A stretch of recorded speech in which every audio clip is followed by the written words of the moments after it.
आपल्या संघर्षाला यश आलेलं आहे। बीडी भालेकर शाळा बचाव समितीच्या वतीने जे काही आपण मागणी केली होती ती शालेय शिक्षण मंत्री दादा भुसे यांनी मान्य केलेली आहे।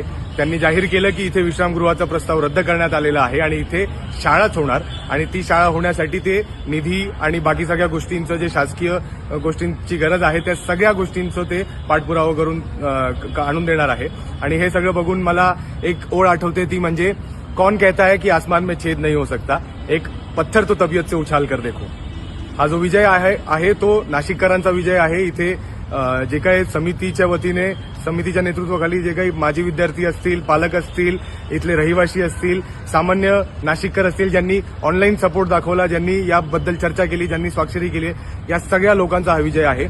एक मोठा टप्पा आपण पार केलेला आहे, पण आपण लक्षात घ्यायला पाहिजे की हा फक्त एक टप्पा आहे। ही अजून पूर्णपणे विजय नाहीये। पूर्णपणे विजय तेव्हा होईल जेव्हा बीडी भालेकर शाळा ही परत एकदा सुरू होईल आणि परत एकदा त्याच्यामध्ये विद्यार्थ्यांची जी संख्या आहे ती वाढेल।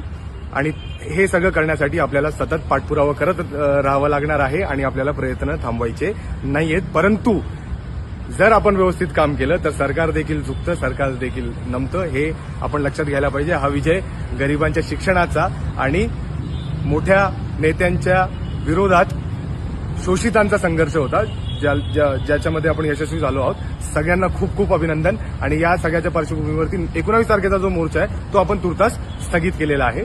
सगळ्यांना जय भीम, लाल सलाम।